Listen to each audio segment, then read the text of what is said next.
Jesus Reigns, യേശു വാഴുന്നു ശുശ്രൂഷകളിലേക്ക് നിങ്ങൾക്ക് സ്വാഗതം.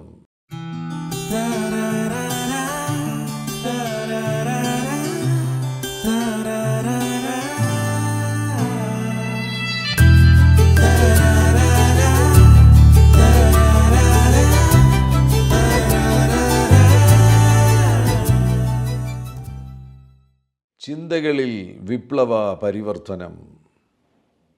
മനുഷ്യൻ നേരിടുന്ന ഏറ്റവും വലിയൊരു പ്രതിസന്ധിയാണ് മനസ്സിൽ നിന്ന് ഉയരുന്ന ചിന്തകൾ പലപ്പോഴും നിഷേധാർത്ഥകമായി തീരുന്നു. ആ ചിന്തകളെ അവന് ജയിക്കുവാൻ കഴിയുന്നില്ല. നമ്മുടെ മനസ്സിനെക്കുറിച്ച് പഠിക്കുകയാണെങ്കിൽ മനസ്സ് ചിന്തകളെ ഉൽപ്പാദിപ്പിക്കുന്ന ഒരു ഫാക്ടറിയാണ്. Mind is a thought factory. ചിന്തകളെ ഉൽപ്പാദിപ്പിക്കുന്ന ഒരു ഫാക്ടറിയാകുന്നു നമ്മുടെ മനസ്സ്. നിരന്തരം ചിന്തകളെ പുറപ്പെടുവിച്ചുകൊണ്ടിരിക്കുകയാണ്. ചിന്തകളെ ഉൽപ്പാദിപ്പിക്കുക എന്നതാണ് മനസ്സിൻ്റെ ഏറ്റവും പ്രധാനപ്പെട്ട ഒരു ദൗത്യം. മനസ്സെന്ന് പറയുമ്പോൾ തന്നെ തിങ്കിങ് ആൻഡ് ഇൻ്റലക്റ്റ്, ഈ രണ്ട് കാര്യങ്ങൾ ചേരുന്നതാണ്. നമ്മുടെ ബുദ്ധിയും നമ്മുടെ ചിന്തകളും കൂടെ ചേരുന്നതിനെ വേണമെങ്കിൽ നമുക്ക് മനസ്സ് എന്ന് പറയുവാൻ കഴിയും. മനസ്സ് ഇമ്മെറ്റീരിയലാകുന്നുവല്ലോ, ഒരു വസ്തുവല്ല മനസ്സ്. ശരീരം ഒരു വസ്തുവാകുന്നു, എന്നാൽ മനസ്സ് ഇമ്മെറ്റീരിയലാകുന്നതിനാൽ വളരെ വിചിത്രമാകുന്ന പല കാര്യങ്ങളും മനസ്സിൽ സംഭവിച്ചു കൊണ്ടിരിക്കുന്നു. അതിനെക്കുറിച്ച് ശാസ്ത്രലോകം പഠിച്ചുകൊണ്ടിരിക്കുകയാണ്. അതുകൊണ്ടാണല്ലോ മനഃശാസ്ത്ര മേഖല ഓരോ ദിവസവും വളർന്നുകൊണ്ടിരിക്കുന്നത്. മനസ്സുമായുള്ള ബന്ധത്തിൽ മനുഷ്യൻ നേരിടുന്ന ഏറ്റവും പ്രധാനപ്പെട്ട സംഘർഷം വിവിധ നിലകളിലുള്ള ചിന്തകൾ മനസ്സ് ഉൽപ്പാദിപ്പിക്കുന്നു. ചില സന്ദർഭത്തിൽ ഭയപ്പെടുത്തുന്ന ചിന്തകൾ മനസ്സ് ഉൽപ്പാദിപ്പിക്കുന്നു. ചിലപ്പോൾ നിഷേധാർത്ഥകമാകുന്ന ചിന്തകൾ മനസ്സ് പുറപ്പെടുവിക്കുന്നു. ചില സന്ദർഭത്തിൽ മനസ്സ് വളരെ നിരാശ കൊണ്ടുവരുന്ന ചിന്തകൾ പുറപ്പെടുവിക്കുന്നു. അത് മുഖാന്തരമായിട്ട് പലർക്കും സമാധാനം നഷ്ടപ്പെടുകയാണ്. പലരും ആകുലതയിലേക്ക് പോകുന്നു. ആകുലത തന്നെ ചിന്തകളാകുന്നുവല്ലോ. വളരെ ചിന്തകൾ കൊണ്ട് നമ്മെ മനസ്സ് ആകുലപ്പെടുത്തുവാൻ വേണ്ടി, വ്യാകുലപ്പെടുത്തുവാൻ വേണ്ടി ശ്രമം നടത്തുന്നു. അതിനുള്ള സാഹചര്യങ്ങൾ വരുന്നുണ്ട്. ആ സാഹചര്യങ്ങൾ മുഖാന്തരമായിട്ടാണ് നമ്മുടെ മനസ്സ് അത്തരത്തിലുള്ള ചിന്തകളെ ഉൽപ്പാദിപ്പിക്കുന്നത്. അങ്ങനെ ആകുല ചിന്തകൾ ഉണ്ടാകുന്നു. അത് മനസ്സിനെ മടുപ്പിക്കുന്നതാണ്, മനസ്സിനെ വല്ലാതെ കലുഷിതമാക്കുന്നതാണ്. അതുകൊണ്ട് അനേകർക്ക് സമാധാനം നഷ്ടപ്പെട്ടു പോകുന്നു. ചിലർ പറയുന്നത് രാത്രിയിൽ ഉറക്കമില്ല, ചിന്തിച്ചിരിക്കുകയാണ്, ആ ചിന്തകളെ ജയിക്കുവാൻ കഴിയുന്നില്ല. മറ്റു ചിലർ പറയുന്നു, എൻ്റെ സന്തോഷത്തെ ചിന്തകൾ മോഷ്ടിച്ചു കൊണ്ടുപോയി. ചിലരുടെ ജീവിതത്തിൽ ചിന്തകൾ മുഖാന്തരമായിട്ട് അവർക്ക് ശരീരത്തിൽ രോഗങ്ങൾ വരുന്നു. രോഗങ്ങളെക്കുറിച്ചുള്ള ഭയം ചിന്തിച്ച് ഇപ്പോൾ ഭയപ്പെട്ട രോഗം ശരീരത്തിൽ അവർക്ക് കാണുവാൻ കഴിയുന്നു. ചിന്തകൾ മുഖാന്തരം ശരീരത്തിൽ രോഗങ്ങൾ വരെ വരുന്ന നിലവാരത്തിൽ മനസ്സ് പുറപ്പെടുവിക്കുന്ന, ഉൽപ്പാദിപ്പിക്കുന്ന ചിന്തകൾ മനുഷ്യനെ കേടുവരുത്തുന്നു. എന്നാൽ അതിൻ്റെ മേൽ യേശുക്രിസ്തുവിലൂടെ നിങ്ങൾക്ക് വിജയം നേടിയെടുക്കുവാൻ കഴിയും. സദൃശവാക്യങ്ങൾ 23-ാമത്തെ അധ്യായം അതിൻ്റെ 7-ാമത്തെ വാക്യം ഇംഗ്ലീഷിൽ ഇങ്ങനെ നമുക്ക് കാണുവാൻ കഴിയുന്നു. As man things in his heart so is he. മനുഷ്യൻ എന്താണ് തൻ്റെ മനസ്സിൽ ചിന്തിക്കുന്നത്, അതാണ് അവൻ. നിഷേധാർത്ഥകമാകുന്ന ചിന്തകൾ, സാക്ഷാത്തായ ചിന്തകൾ, പോസിറ്റീവായിട്ടുള്ള ചിന്തകൾ, നെഗറ്റീവായിട്ടുള്ള ചിന്തകൾ, സാക്ഷാത്തായ ചിന്തകൾ കൊണ്ട് നമ്മുടെ മനസ്സിനെ നിറയ്ക്കേണ്ടത് ആവശ്യമാണ്. വിവിധ തരത്തിലുള്ള ചിന്തകളുണ്ട്. ദൈവികമാകുന്ന ചിന്തകളുണ്ട്, ഗോഡ്ലി തോട്ട്സ് ഉണ്ട്.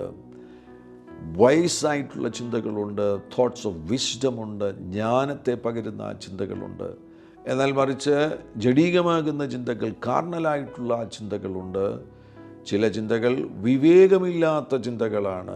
മറ്റു ചില ചിന്തകൾ ദൈവത്തിൻ്റെ പരിജ്ഞാനത്തിന് വിരോധമായുള്ള ചിന്തകളാണ്. എന്നാൽ ചില ചിന്തകളുണ്ട് പരിവർത്തനത്തിന് വിധേയമാകുന്ന ചിന്തകൾ, പരിവർത്തനം സംഭവിച്ച ചിന്തകൾ. നമുക്ക് നമ്മുടെ ചിന്തകളെ പരിവർത്തനത്തിലേക്ക് കൊണ്ടുവരുവാൻ കഴിയുമെന്ന് ബൈബിൾ പഠിപ്പിക്കുന്നു. ശ്രമിക്കുകയാണെങ്കിൽ, പരിശുദ്ധാത്മാവുമായി സഹകരിക്കുകയാണെങ്കിൽ, ദൈവവചനം സ്വീകരിക്കുകയാണെങ്കിൽ നമ്മുടെ നിഷേധാർത്ഥകമാകുന്ന ചിന്തകളെ പരിവർത്തനത്തിലേക്ക് കൊണ്ടുവരുവാൻ കഴിയും. ചിന്തകളുമായുള്ള ബന്ധത്തിൽ ഏറ്റവും പ്രധാനപ്പെട്ട കാര്യം, ഒരു ചിന്തയും ന്യൂട്രൽ അല്ല. ഒരു ചിന്തയും ന്യൂട്രലല്ല. നമുക്ക് പറയാൻ കഴിയത്തില്ല, ഞാൻ നിഷേധാർത്ഥകമാകുന്ന ചിന്തകളും പുറപ്പെടുവിക്കുന്നില്ല, എൻ്റെ മനസ്സ് നിഷേധാർത്ഥകമാകുന്ന ചിന്തകളും പുറപ്പെടുവിക്കുവാൻ തയ്യാറാകുന്നില്ല, എൻ്റെ മനസ്സ് സാക്ഷാത്തായ ചിന്തകളും പുറപ്പെടുവിക്കുന്നില്ല, എൻ്റെ മനസ്സ് ന്യൂട്രലായിട്ടുള്ള ചിന്തകളാണ് പുറപ്പെടുവിക്കുന്നത് എന്ന് ആർക്കും പറയുവാൻ കഴിയത്തില്ല. നിങ്ങളുടെ ചിന്തകൾ സാക്ഷാത്തായ ചിന്തകൾ, പോസിറ്റീവായിട്ടുള്ള ചിന്തകൾ അല്ല എങ്കിൽ തീർച്ചയായിട്ടും അത് നിഷേധാർത്ഥകമാകുന്ന ചിന്തകളായിരിക്കും. ഒരിക്കലും ന്യൂട്രലായിട്ടുള്ള ഒരു കാര്യം ചിന്തയിൽ സംഭവിക്കുകയില്ല. നിങ്ങളുടെ ചിന്തകൾ ബൈബിളിൻ്റെ അടിസ്ഥാനത്തിലുള്ള ചിന്തകളല്ല എങ്കിൽ തീർച്ചയായിട്ടും അത് ലൗകികമാകുന്ന, വേൾഡ്ലിയാകുന്ന ചിന്തകളായി തീരും.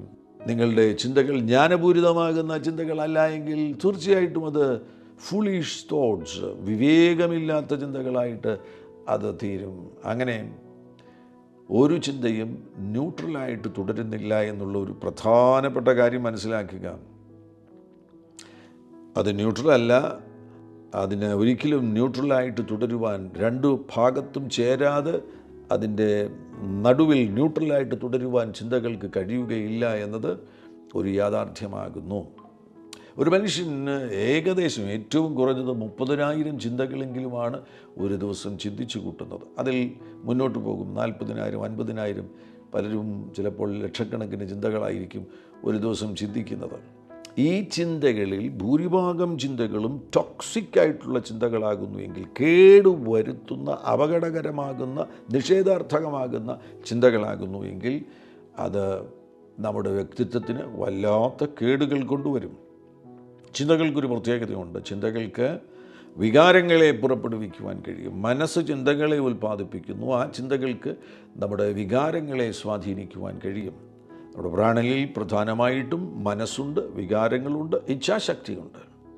മനസ്സ് ചിന്തകളെ ഉൽപ്പാദിപ്പിക്കുന്നു. ആ ചിന്തകൾക്ക് നമ്മുടെ വികാരങ്ങളെ സ്വാധീനിക്കുവാൻ കഴിയും. ചിന്തകൾ വികാരങ്ങളെ പുറപ്പെടുവിക്കുന്നു. വ്യത്യസ്തമാകുന്ന വികാരങ്ങൾ. സന്തോഷമുള്ള ചിന്തകളാണ് നമ്മുടെ മനസ്സ് പുറപ്പെടുവിക്കുന്നത് എങ്കിൽ വികാരത്തിൽ അത് സന്തോഷത്തെ ഉൽപ്പാദിപ്പിക്കുന്നു.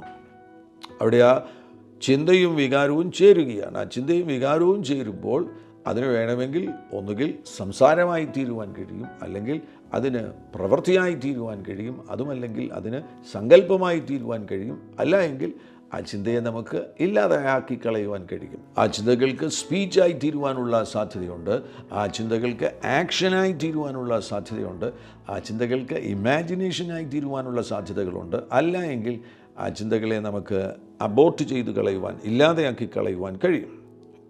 നിഷേധാർത്ഥകമാകുന്ന ചിന്തകൾ വരുമ്പോൾ തന്നെ അതിനെ ഇല്ലാതെയാക്കുവാൻ വേണ്ടിയുള്ള ഒരു പ്രാപിച്ചെടുക്കണം. അതൊരു വിവേകത്തോടുകൂടെ സമീപിക്കേണ്ട ഒരു കാര്യമാകുന്നു. അതിനെ വേണമെങ്കിൽ ഒരു ടെക്നിക്ക് എന്ന് വേണമെങ്കിൽ പറയുവാൻ കഴിയും. നിങ്ങൾ ആ നിലയിലുള്ള ഒരു പ്രാപിച്ചെടുക്കണം. പരിചയം കൊണ്ട് നമുക്കത് പ്രാപിച്ചെടുക്കുവാൻ കഴിയും. നമുക്ക് ആവശ്യമില്ലാത്തൊരു ചിന്ത വരുന്നു, നിഷേധാർത്ഥകമാകുന്നൊരു ചിന്ത വരുന്നു, നമ്മളെ പീഡിപ്പിക്കുന്ന ഒരു ചിന്ത വരുന്നു, നമുക്ക് വല്ലാത്ത നീരസം കൊണ്ടുവരുന്നൊരു ചിന്ത വരുന്നു. ഉടൻ തന്നെ ആ ചിന്തയെ, ഒരു കാരണവശാലും ആ ചിന്തയെ സംസാരമാക്കരുത്. ആ ചിന്തയെ നിങ്ങൾ ഒരിക്കലും പ്രവൃത്തിയാക്കരുത്. ആ ചിന്തയെ നിങ്ങൾ ഒരിക്കലും സങ്കല്പമാക്കരുത്. ആ ചിന്തയെ ഉടനടി തന്നെ നിങ്ങൾ അബോർട്ട് ചെയ്ത് കളയണം, അല്ലെങ്കിൽ ഇല്ലാതെയാക്കി കളയണം. അതിനുള്ള ഒരു പ്രാപിച്ചെടുക്കണം. ഭയം വരുമ്പോൾ നിങ്ങൾ എന്താണ് ഭയപ്പെടുന്നത്, അതൊരിക്കലും സംസാരമാക്കരുത്. സ്പീച്ചായി തീരുമ്പോൾ തന്നെ അതൊരു സീഡായി തീരുകയാണ്, ഒരു വിത്തായി തീരുകയാണ്. അപ്പോൾ ഭയപ്പെടുന്ന കാര്യം സംസാരിക്കുകയാണെങ്കിൽ അത് വിത്തായിത്തീരുന്നു. വിത്തിൻ്റെ പ്രത്യേകത എന്താണ്? വിത്ത് വളരും, അതിന് വൃക്ഷമായി തീരുവാനുള്ള സാധ്യതയുണ്ട്. അതുകൊണ്ട് ഒരിക്കലും ഭയപ്പെടുന്നത്, നിഷേധാർത്ഥകമായി ചിന്തിക്കുന്നത്, വല്ലാത്ത നിലയിൽ മനപ്രയാസം കൊണ്ടിരുന്ന ചിന്തകൾ, ഇതൊന്നും നിങ്ങൾ വാക്കുകൾ ആക്കരുത്. അത് ഏറ്റവും പ്രത്യേകമായി സൂക്ഷിക്കേണ്ട ഒരു മേഖലയാകുന്നു. ഈ ചിന്തകളുമായി ബന്ധപ്പെട്ടതൊരു വിശാലമാകുന്ന മേഖലയാണ്. ആ മേഖലയിൽ ഒരുപാട് കാര്യങ്ങൾ, ചിന്തകളുമായി ബന്ധപ്പെട്ട ഒരുപാട് കാര്യങ്ങൾ നമുക്ക് ദൈവത്തിൻ്റെ വചനത്തിൽ നിന്ന് പഠിക്കുവാൻ കഴിയുന്നുണ്ട്. ദൈവത്തിൻ്റെ വചനത്തിൽ പ്രത്യേകിച്ച് 23-ാമത്തെ സങ്കീർത്തനം അതിൻ്റെ 3-ാമത്തെ വാക്യത്തിൽ അവൻ എൻ്റെ പ്രാണനെ തണുപ്പിക്കുന്നു എന്ന് പറയുമ്പോൾ ഹി റിസ്റ്റോഴ്സ് മൈ സോൾ, നമ്മുടെ പ്രാണനെ പുനഃസ്ഥാപനത്തിലേക്ക് കൊണ്ടുവരികയാണ്. പ്രാണൻ്റെ പുനഃസ്ഥാപനം സംഭവിക്കുമ്പോൾ അവിടെ സംഭവിക്കുന്ന ഏറ്റവും വലിയൊരു രൂപാന്തരീകരണം എന്ന് പറയുന്നത് ചിന്തകളിൽ ഉണ്ടാകുന്ന രൂപാന്തരീകരണമാകുന്നു.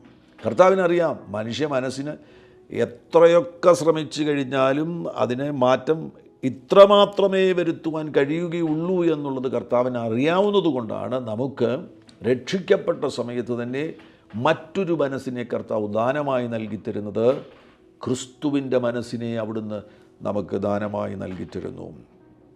ഫിലിപ്പിയ ലേഖനം 2-ാമത്തെ അധ്യായം അതിൻ്റെ 5-ാമത്തെ വാക്യത്തിൽ കാണാൻ കഴിയുന്നുണ്ട്. ക്രിസ്തുയേശുവിലുള്ള ഭാവം തന്നെ, അവിടെ ഭാവം എന്നാണ് മലയാളത്തിൽ പറഞ്ഞിരിക്കുന്നത്, എന്നാൽ ഇംഗ്ലീഷിൽ മൈൻഡ് ഓഫ് ക്രൈസ്റ്റ് എന്നാണ് പറയുന്നത്. 1 കൊരിന്ത്യർ 2-ാമത്തെ അധ്യായം 16-ാമത്തെ വാക്യത്തിൽ നിങ്ങളോ യേശുക്രിസ്തുവിൻ്റെ മനസ്സുള്ളവരാകുന്നു, ക്രിസ്തുയേശുവിൻ്റെ മനസ്സുള്ളവരാകുന്നു എന്ന് അവിടെ എഴുതിയിരിക്കുന്നു. Mind of Christ. രക്ഷിക്കപ്പെട്ട സമയത്ത് തന്നെ കർത്താവ് നമുക്ക് മൈൻഡ് ഓഫ് ക്രൈസ്റ്റ്, യേശുക്രിസ്തുവിൻ്റെ മനസ്സ് നൽകിയിട്ടുണ്ട്. ആ മനസ്സ് എവിടെയാണ്? നമ്മുടെ സ്പിരിറ്റിലാണ്. ഹ്യൂമൻ സ്പിരിറ്റ് റീക്രിയേറ്റഡായി, മനുഷ്യ ആത്മാവ് പരിശുദ്ധാത്മാവ് വന്നതിനാൽ രക്ഷകനാകുന്ന യേശുവിനെ രക്ഷകനായി നമ്മൾ സ്വീകരിച്ചു കഴിഞ്ഞപ്പോൾ ആ രക്ഷിക്കപ്പെട്ട സമയത്ത് നമ്മുടെ ആത്മാവ് പുതിയ സൃഷ്ടിയായി തീർന്നു. പുതിയ സൃഷ്ടിയായി തീർന്ന സന്ദർഭത്തിൽ തന്നെ നമ്മുടെ ആത്മാവിൽ ദൈവത്തിൻ്റെ ജീവൻ വന്നു. നാം ആത്മാവിൽ നീതീകരിക്കപ്പെട്ടു. ആ സമയത്ത് തന്നെ നമുക്ക് ദാനമായി ലഭിക്കുന്നൊരു കാര്യമാണ് മൈൻഡ് ഓഫ് ക്രൈസ്റ്റ്, യേശുക്രിസ്തുവിൻ്റെ മനസ്സ്. അത് നമ്മുടെ ആത്മാവിൽ നമുക്ക് ലഭിച്ചു കഴിഞ്ഞിരിക്കുന്നു. യേശുക്രിസ്തുവിൻ്റെ മനസ്സിന് രൂപാന്തരീകരണം ആവശ്യമില്ല.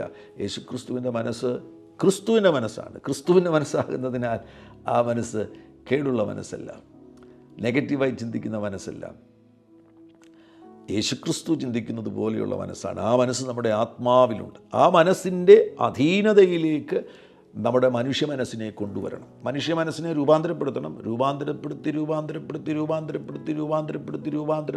പൂർണ്ണതയിൽ എത്തിച്ചേരാമെന്ന് ആരും കരുതരുത്. നിങ്ങൾ എത്ര പരിശുദ്ധമാകുന്ന ജീവിതം, വിശുദ്ധമാകുന്ന ജീവിതം നയിക്കുന്നൊരു വ്യക്തിയാണെങ്കിലും ചിന്തകളിൽ തെറ്റിപ്പോകാറില്ലേ? കൂടെ തെറ്റിപ്പോകാറുണ്ട്.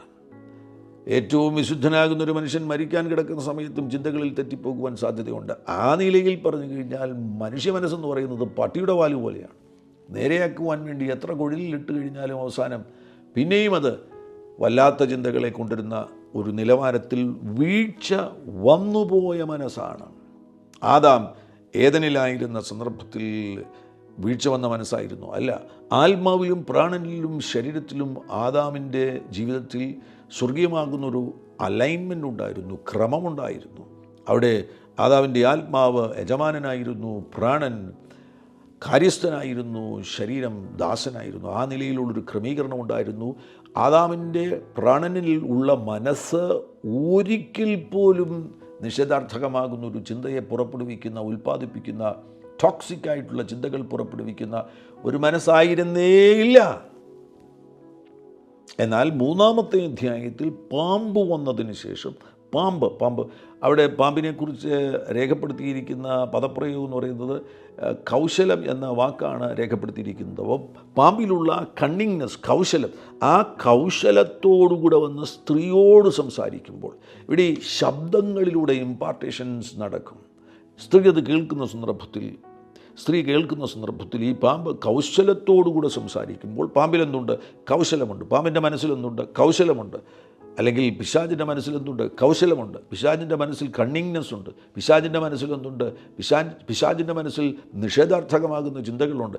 പിശാചിൻ്റെ മനസ്സിൽ എന്തുണ്ട്? കള്ളമുണ്ട്. അപ്പോൾ ഇതിൻ്റെ എല്ലാം ഒരു സ്വാധീനം ഹവയിൽ സംഭവിക്കുകയാണ്. അതുകൊണ്ടാണ് ഹവ പോലും മറുപടി പറയുന്ന സന്ദർഭത്തിൽ പിശാച് സംസാരിക്കുന്നത് പോലെ സംസാരിക്കുവാൻ തുടങ്ങിയത്, കൂട്ടിപ്പറയുവാൻ തുടങ്ങി. അങ്ങനെ വീഴ്ച സംഭവിച്ചതോടുകൂടിയാണ് പിശാചിൻ്റെ സകല പ്രകൃതങ്ങളും മനുഷ്യ മനസ്സിലേക്ക് പ്രവേശിച്ചത്. വീഴ്ച വന്നുപോയ മനസ്സ്, ആ വീഴ്ച വന്നുപോയ മനസ്സിനെ നന്നാക്കുവാൻ വേണ്ടിയുള്ള പരിശുദ്ധാത്മാവിൻ്റെ ആ വലിയ പ്രവൃത്തിയിൽ നാം പരിശുദ്ധാത്മാവിനോട് സഹകരിക്കുകയാണ് എങ്കിൽ നമുക്ക് പല മേഖലകളിൽ രൂപാന്തരീകരണം കൊണ്ടുവരുവാൻ കഴിയും. അതിലേറ്റവും പ്രധാനപ്പെട്ടതാണ് നമ്മുടെ ചിന്താ മേഖലയിൽ ഉണ്ടാകേണ്ട രൂപാന്തരീകരണം. നിങ്ങൾ തന്നെ ഇന്നുണ്ടായിരിക്കുന്ന ഈ സൈക്കാട്രിക് സിക്നസ്സസ് ശ്രദ്ധിക്കുക. ആ സൈക്കാട്രിക് സിക്നസ്സസ് എല്ലാം, ആകുലത എന്ന് പറയുന്നത് ഇന്ന് ഒരു മാനസിക രോഗമാണ്. ആ മാനസിക രോഗത്തിൻ്റെ ആഴം പഠിക്കുകയാണെങ്കിൽ എവിടെയാണത്? അത് ചിന്തകളുമായി ബന്ധപ്പെട്ട് കിടക്കുകയില്ല. ഇപ്പോൾ ഡിപ്രഷൻ എന്ന് പറയുമ്പോൾ ഡിപ്രഷനുമായുള്ള ബന്ധത്തിൽ നമ്മൾ പറയും, അല്ലെങ്കിൽ വൈദ്യശാസ്ത്രം പറയും, സെറട്ടോണിന്, ആക്സിറ്റോസിന്, എൻഡോർഫിൻ, ഇങ്ങനെയുള്ള ഹോർമോൺസ്, എൻസൈംസ്, ഇതിനൊക്കെ അതിൻ്റെ ഉൽപ്പാദനവുമായുള്ള ബന്ധത്തിൽ ക്രമമാറ്റം സംഭവിച്ചിരിക്കുന്നു, ഒരു ആകമാനം കുലുക്കം സംഭവിച്ചിരിക്കുന്നു. അത് ഒന്നുകിൽ കൂടുതൽ പുറപ്പെടുവിക്കുന്നു, ഇല്ലെങ്കിൽ അത് പുറപ്പെടുവിക്കുന്നതേയില്ല. അത്തരത്തിലുള്ള മാറ്റങ്ങൾ സംഭവിക്കുന്നു എന്നൊക്കെ വൈദ്യശാസ്ത്രം അതിനെക്കുറിച്ച് പറയുമ്പോൾ തന്നെ അത് ആരംഭിക്കുന്നത് എവിടെയാണ്? ഡിപ്രഷൻ ആരംഭിക്കുന്നത് എവിടെയാണ്? ചിന്തകളിലല്ലേ.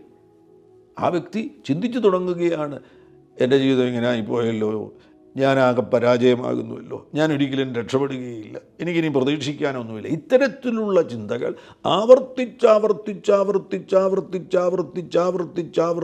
ചിന്തിച്ച് ആ ചിന്തയിൽ നിന്നല്ലേ ഈ ഹോർമോൺ പ്രൊഡക്ഷനിലൊക്കെ ഇംബാലൻസസ് വരുന്നത്, സെറോട്ടോണിൻ്റെ ഉൽപ്പാദനത്തിലൊക്കെ ക്രമരഹിതമാകുന്ന മാറ്റങ്ങൾ സംഭവിക്കുന്നത്. ചിന്തകളിൽ നിന്നല്ലേ അത് ആരംഭിച്ചിരിക്കുന്നത്.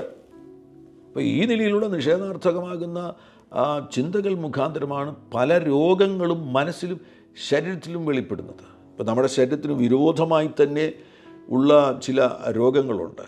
ആ രോഗങ്ങളുടെ റൂട്ട് പിടിക്കുകയാണ് എങ്കിൽ നിഷേധാർത്ഥകമാകുന്ന ചിന്തകൾ, തിരസ്കരിക്കുവാൻ തക്കവണ്ണം നമ്മെ തന്നെ നാം തിരസ്കരിക്കുവാൻ തക്കവണ്ണം പുറപ്പെടുവിക്കുന്ന ചിന്തകൾ മുഖാന്തരമായിട്ട് ഓട്ടോ ഇമ്മ്യൂൺ ഡിസീസസ് ഉണ്ടാകുന്നു.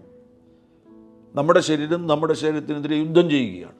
അതിനാണ് ഓട്ടോ ഇമ്മ്യൂൺ ഡിസീസസിൻ്റെ റൂട്ട് പിടിക്കുകയാണെന്നുണ്ടെങ്കിൽ നമ്മൾ തന്നെ നമ്മളെ തിരസ്കരിക്കുന്നു.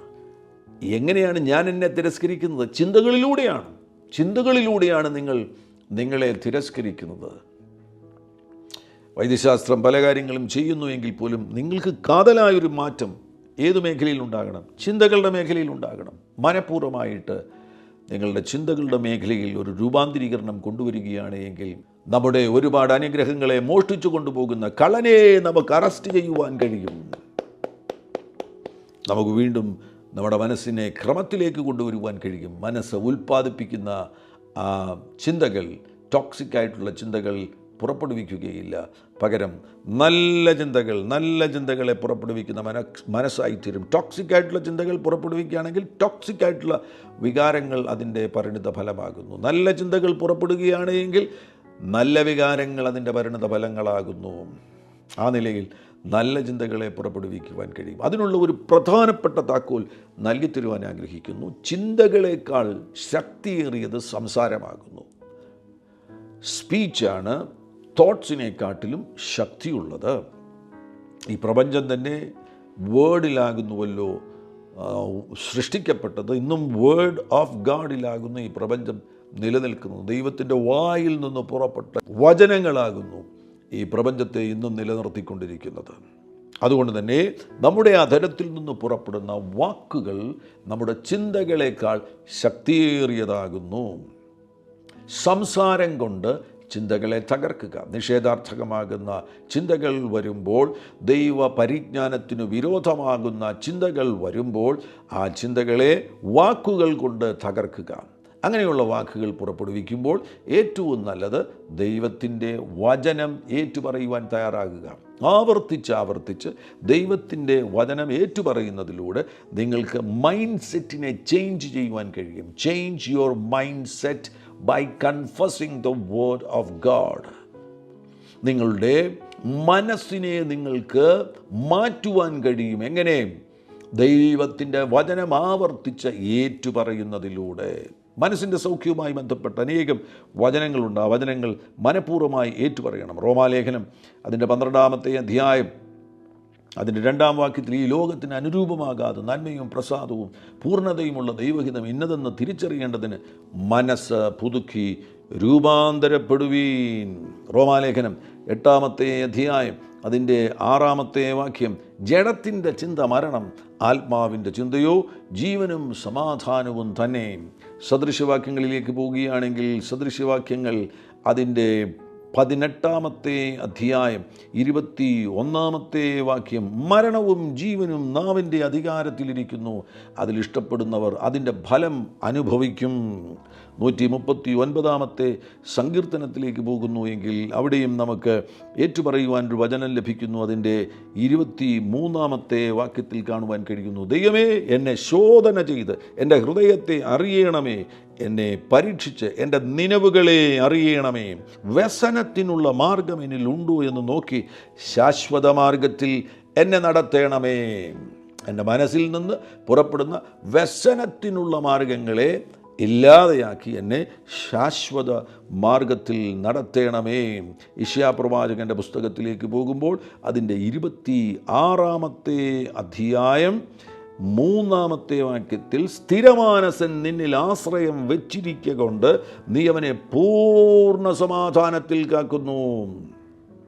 ഇതൊക്കെ ഓരോ സമയം നിങ്ങൾക്ക് മനസ്സിനകത്ത് നിഷേധാർത്ഥകമാകുന്ന ചിന്തകൾ, അസമാധാനത്തിൻ്റെ ചിന്തകൾ വരുമ്പോൾ ഈ വാക്യം അങ്ങ് ഏറ്റു പറയണം. ഈ വാക്യം ആ സമയത്ത് നിങ്ങളുടെ ഹൃദയത്തിലുണ്ടാകണം. സ്ഥിരമാനസൻ നിന്നിൽ ആശ്രയം വെച്ചിരിക്കൊണ്ട് നീ അവനെ പൂർണ്ണ സമാധാനത്തിൽ കാക്കുന്നു. സദൃശ്യവാക്യം അതിൻ്റെ 3 അധ്യായം 5 മുതലുള്ള വാക്യങ്ങൾ, പൂർണ്ണ ഹൃദയത്തോടെ യഹോവയിൽ ആശ്രയിക്കുക, സ്വന്തം വിവേകത്തിൽ ഊന്നരുത്, നിൻ്റെ എല്ലാ വഴികളിലും അവനെ നനച്ചുകൊള്ളുക, അവൻ നിൻ്റെ പാതകളെ നേരെയാക്കും, അവൻ നിൻ്റെ പാതകളെ നേരെയാക്കും. 1 പത്രോസ് അതിൻ്റെ 5 അധ്യായം 7 വാക്യത്തിൽ, അവൻ നിങ്ങൾക്കായി കരുതുന്നതാകയാൽ നിങ്ങളുടെ സകല ചിന്താകുലവും അവൻ്റെ മേൽ ഇട്ടുകൊള്ളുവീൻ. ഫിലിപ്പിയ ലേഖനം അതിൻ്റെ 4 അധ്യായം 6 വാക്യത്തിൽ, ഒന്നിനെക്കുറിച്ചും വിചാരപ്പെടരുത്, എല്ലാറ്റിലും പ്രാർത്ഥനയാലും അപേക്ഷയാലും നിങ്ങളുടെ ആവശ്യങ്ങൾ സ്തോത്രത്തോട് ദൈവത്തോട് അറിയിക്കുക അത്രേ വേണ്ടത്. എന്നാൽ സകല ബുദ്ധിയും കവിയുന്ന ദൈവസമാധാനം നിങ്ങളുടെ ഹൃദയങ്ങളെയും നിലവുകളെയും ക്രിസ്തുയേശുവിങ്കിൽ കാക്കും. വാ, hallelujah, glory to Jesus, hallelujah. യോശുവ അതിൻ്റെ 1 അധ്യായം 9 വാക്യം, യോശുവയുടെ പുസ്തകം 1 അധ്യായം അതിൻ്റെ 9 വാക്യം, നിൻ്റെ ദൈവമായ യഹോവ നീ പോകുന്നിടത്തൊക്കെയും നിന്നോടുകൂടെ ഉള്ളതുകൊണ്ട് ഉറപ്പും ധൈര്യവുമുള്ളവനായിരിക്കുക, ഭയപ്പെടരുത്, ഭ്രമിക്കുകയും അരുത് എന്ന് ഞാൻ നിന്നോട് കൽപ്പിച്ചുവല്ലോ. നീ പോകുന്നിടത്തൊക്കെയും നിന്നോടുകൂടെ ഉള്ളതുകൊണ്ട് ഉറപ്പും ധൈര്യമുള്ളവനായിരിക്കുക, ഭയപ്പെടരുത്, ഭ്രമിക്കുകയും അരുത് എന്ന് ഞാൻ നിന്നോട് കൽപ്പിച്ചുവല്ലോ. സങ്കീർത്തനം അതിൻ്റെ 121 അധ്യായം 121 സങ്കീർത്തനം അതിൻ്റെ 7-8 വാക്യങ്ങൾ, യഹോവ ഒരു ദോഷവും തട്ടാതെ വണ്ണം നിന്നെ പരിപാലിക്കും, യഹോവ നിൻ്റെ പ്രാണനെ പരിപാലിക്കും, യഹോവ നിൻ്റെ ഗമനത്തെയും ആഗമനത്തെയും ഇന്നു മുതൽ എന്നേക്കും പരിപാലിക്കും. യിശയ്യാപ്രവാചകൻ്റെ പുസ്തകം അതിൻ്റെ 54 അധ്യായം 10 വാക്യം, പർവ്വതങ്ങൾ മാറിപ്പോകും, കുന്നുകൾ നീങ്ങിപ്പോകും, എങ്കിലും എൻ്റെ ദയ നിന്നെ വിട്ടുമാറുകയില്ല, എൻ്റെ സമാധാന നിയമം നീങ്ങിപ്പോകുകയുമില്ല എന്ന് നിന്നോട് കരുണയുള്ള യഹോവ അരുളി ചെയ്യുന്നു. പർവ്വതങ്ങൾ മാറിപ്പോകും, കുന്നുകൾ നീങ്ങിപ്പോകും, എങ്കിലും എൻ്റെ ദയ നിന്നെ വിട്ടുമാറുകയില്ല. വിട്ടുമാറാത്ത ദയയാൽ അവിടുന്ന് നിങ്ങളെ നിറയ്ക്കുവാൻ ആഗ്രഹിക്കുകയാണ്. ചിന്തകളെ വചനം കൊണ്ട് തകർക്കുക. എല്ലാ നിഷേധാർത്ഥകമാകുന്ന ചിന്തകൾ വരുമ്പോൾ വചനമേറ്റു പറയുക, വചനമേറ്റു പറയുക, വചനമേറ്റു പറയുക, വചനമേറ്റു പറയുക, വചനമേറ്റു പറയുക, വചനമേറ്റു പറയുക. പിന്നീട് വെറുതെ ഇരിക്കുമ്പോൾ വചനം ചിന്തിക്കുക, വചനം ചിന്തിക്കുക, വചനം ചിന്തിക്കുക, വചനം ചിന്തിക്കുക. ഇത് പരിശീലിച്ചെടുക്കണം. നിഷേധാർത്ഥകമാകുന്ന ഒരു ചിന്ത കയറി വരുമ്പോൾ അതിനെ എങ്ങനെ നിങ്ങൾക്ക് അബോർട്ട് ചെയ്യുവാൻ കഴിയും? ഞാൻ പറഞ്ഞല്ലോ, ചിന്തകൾ വികാരങ്ങളെ പുറപ്പെടുവിക്കുന്നു. അവ രണ്ടും കൂടെ ചേർന്ന് ഒന്നുകിൽ അത് സംസാരമായി തീരും, അല്ലെങ്കിൽ അത് പ്രവൃത്തിയായി തീരും, അല്ലെങ്കിൽ അത് സങ്കല്പമായി തീരും. മറ്റൊന്ന്, അതിനെ നമുക്ക് ഇല്ലാതെയാക്കുവാൻ കഴിയും. നിഷേധാർത്ഥകമാകുന്ന ഒരു സംസാരമാക്കി തീർക്കരുത്, അത് പ്രവൃത്തിയാക്കി തീർക്കരുത്, അതിനെ ഒരിക്കലും സങ്കല്പമാക്കി തീർക്കരുത്. പകരം എന്ത് ചെയ്യണം? വരുമ്പോൾ തന്നെ അതിനെ ഇല്ലാതെയാക്കണം, അബോർട്ട് ചെയ്ത് കളയണം. എങ്ങനെ? വചനം കൊണ്ട് ഇല്ലാതെയാക്കി തീർക്കണം. വചനം കൊണ്ട്, വചനം ചിന്തിക്കണം, വചനം നിങ്ങൾ വാഗൊണ്ട് ഏറ്റുപറയണം, വചനം നിങ്ങൾ ആവർത്തിച്ച് കേൾക്കണം, വചനം നിങ്ങൾ ആവർത്തിച്ച് വായിക്കണം, വചനം ആവർത്തിച്ച് നിങ്ങൾ ധ്യാനിക്കുവാൻ തയ്യാറാകുകയാണെങ്കിൽ, ആ നിലയിൽ വരികയാണെങ്കിൽ, ചില നാളുകൾ കഴിയുമ്പോൾ നിങ്ങളുടെ ചിന്തയിൽ അപാരമാകുന്ന ഒരു മാറ്റം സംഭവിക്കും. തോട്ട് പാറ്റേൺസിന് അപാരമാകുന്ന ഒരു മാറ്റം സംഭവിക്കും. ദൈവഹിതപ്രകാരമുള്ള ചിന്തകൾ നിറഞ്ഞ തോട്ട് പാറ്റേൺസ് ആയി തീരും. അവിടെ നിലനിൽക്കുന്ന സ്ഥിരമായ ഒരു വിജയത്തിൽ മുന്നോട്ട് പോകുവാൻ കഴിയും. പ്രാർത്ഥിക്കാം. പരിശുദ്ധ പിതാവേ, യേശുക്രിസ്തുവിൻ നാമത്തിൽ അങ്ങയുടെ ജനത്തിനു വേണ്ടി പ്രാർത്ഥിക്കുന്നു. ഈ ശബ്ദം കേൾക്കുന്നവർ, ആകുല ചിന്തകൾ ഉള്ളവർ യേശുവിൻ നാമത്തിൽ ഇപ്പോൾ വിടുവിക്കപ്പെടട്ടെ. അതിൻ്റെ പിന്നിലുള്ള ദുരാത്മാക്കൾ ഇപ്പോൾ അവരെ വിട്ടുപോകട്ടെ. ഡിപ്രഷൻ ഉള്ളവർ യേശുവിൻ നാമത്തിൽ ഇപ്പോൾ അവർ വിടുവിക്കപ്പെടട്ടെ. അതിൻ്റെ പിന്നിലുള്ള ദുരാത്മാക്കൾ അവരെ വിട്ടുപോകട്ടെ. ചിന്തകൾ ക്രമത്തിലേക്ക് വരട്ടെ എന്ന് പ്രാർത്ഥിക്കുന്നു. ഓട്ടോ ഇമ്മ്യൂൺ ഡിസീസസിലൂടെ കടന്നു പോകുന്നവർ, അവരുടെ മനസ്സിനകത്ത് വന്നിരിക്കുന്ന തിരസ്കരണത്തിൻ്റെ ചിന്തകൾ ഇപ്പോൾ യേശുവിൻ നാമത്തിൽ അവരെ വിട്ടുപോകട്ടെ. ചിന്തകളെ ക്രമത്തിലേക്ക് കൊണ്ടുവരുവാനുള്ള പ്രാപ്തി അവർക്ക് കൊടുക്കണമേ. അവരുടെ ശരീരം അവർക്കെതിരെ നടത്തുന്ന എല്ലാ ആക്രമണങ്ങളും ഇപ്പോൾ അവസാനിപ്പിക്കട്ടെ. ഈ നിമിഷം അത് അവസാനിക്കട്ടെ. യേശുക്രിസ്തുവിൻ നാമത്തിൽ അതിൻ്റെ പിന്നിലുള്ള ദുരാത്മാക്കൾ അവരെ വിട്ടുപോകട്ടെ. ഓട്ടോ ഇമ്മ്യൂൺ ഡിസീസസിൽ നിന്ന് സൗഖ്യം ഇപ്പോൾ സംഭവിക്കട്ടെ എന്ന് പ്രാർത്ഥിക്കുകയാണ്. ഈ നിമിഷത്തിൽ തന്നെ സമാധാനത്തെ കെടുത്തിക്കളയുന്ന ചിന്തകൾ, ഭയം കൊണ്ടിരുന്ന ചിന്തകൾ, വെപ്രാളം കൊണ്ടിരുന്ന ചിന്തകൾ, പാനിക് ഡിസോർഡർ കൊണ്ടിരുന്ന ചിന്തകൾ ഇപ്പോൾ യേശുക്രിസ്തുവിൻ നാമത്തിൽ അതിനെ കീഴ്പ്പെടുത്തട്ടെ. ഈ ശബ്ദം കേൾക്കുന്നവർ അതിനെ കീഴ്പ്പെടുത്തട്ടെ. അതിൻ്റെ പിന്നിലുള്ള ദുരാത്മാക്കളോട് ഞാൻ കൽപ്പന പുറപ്പെടുവിക്കുന്നു. യേശുവിൻ നാമത്തിൽ ഈ പ്രിയപ്പെട്ടവരെ ഇപ്പോൾ വിട്ടുപോക.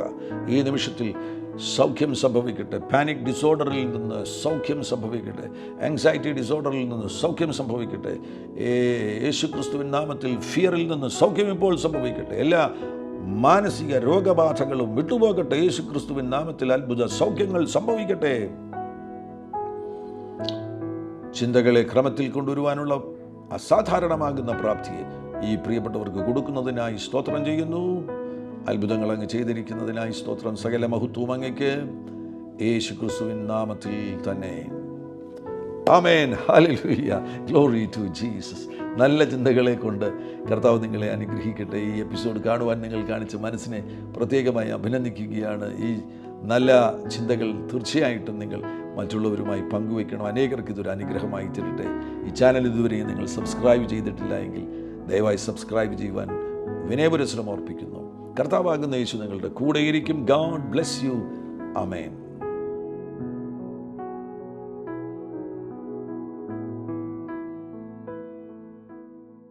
എല്ലാ പ്രഭാതത്തിലും 3 മിനിറ്റ് നീണ്ടു നിൽക്കുന്ന ഒരു ചെറിയ സന്ദേശം വാട്സപ്പിൽ അയക്കുന്നുണ്ട്. നിങ്ങൾക്കത് ലഭിക്കണമെന്ന ആഗ്രഹമുണ്ടെങ്കിൽ സ്ക്രീനിൽ കാണുന്ന നമ്പറിൽ ഒരു മെസ്സേജ് അയയ്ക്കുക. ഞങ്ങളുടെ ഓൺലൈൻ റേഡിയോ ആയ ജീസസ് റൈൻസ് റേഡിയോയുടെ ആപ്പ് ഇതുവരെയും ഡൗൺലോഡ് ചെയ്തിട്ടില്ല എങ്കിൽ പ്ലേ സ്റ്റോറിലും ആപ്പ് സ്റ്റോറിലും ലഭ്യമാണ്. ജീസസ് റൈൻസ് റേഡിയോ എന്ന് ടൈപ്പ് ചെയ്ത ശേഷം സെർച്ച് ചെയ്യുക. ആപ്പ് നിങ്ങൾ ഇപ്പോൾ തന്നെ ഡൗൺലോഡ് ചെയ്താലും. എല്ലാ പ്രഭാതത്തിലും 4 മണിക്ക് ടങ്സ് പ്രെയർ ഉണ്ടായിരിക്കുന്നതാണ്. നിങ്ങളുടെ ആത്മീയ വർധനവിനായി ദയവായി സൂമിൽ ജോയിൻ ചെയ്താലും. മീറ്റിംഗ് ID സ്ക്രീനിൽ നിങ്ങൾക്ക് ലഭ്യമാണ്. അതോടൊപ്പം തന്നെ എല്ലാ ബുധനാഴ്ചയും രാത്രി 10 മുതൽ 1 മണി വരെ നൈറ്റ് പ്രെയർ ഉണ്ടായിരിക്കുന്നതാണ്. നമുക്ക് ഒരുമിച്ച് രാജ്യങ്ങൾക്ക് വേണ്ടി പ്രാർത്ഥിക്കാം. ദയവായി സൂമിൽ ജോയിൻ ചെയ്താലും. ഈ യൂട്യൂബ് ചാനൽ നിങ്ങൾ ഇതുവരെയും സബ്സ്ക്രൈബ് ചെയ്തിട്ടില്ല എങ്കിൽ ഇപ്പോൾ തന്നെ സബ്സ്ക്രൈബ് ചെയ്യുക. ശേഷം ബെൽ ബട്ടൺ അമർത്താൻ മറക്കല്ലേ. ഈ സന്ദേശം മറ്റുള്ളവരിലേക്ക് അനുഗ്രഹമാകാൻ ഷെയർ ചെയ്താലും. കർത്താവ് നിങ്ങളെ ധാരാളമായി അനുഗ്രഹിക്കട്ടെ.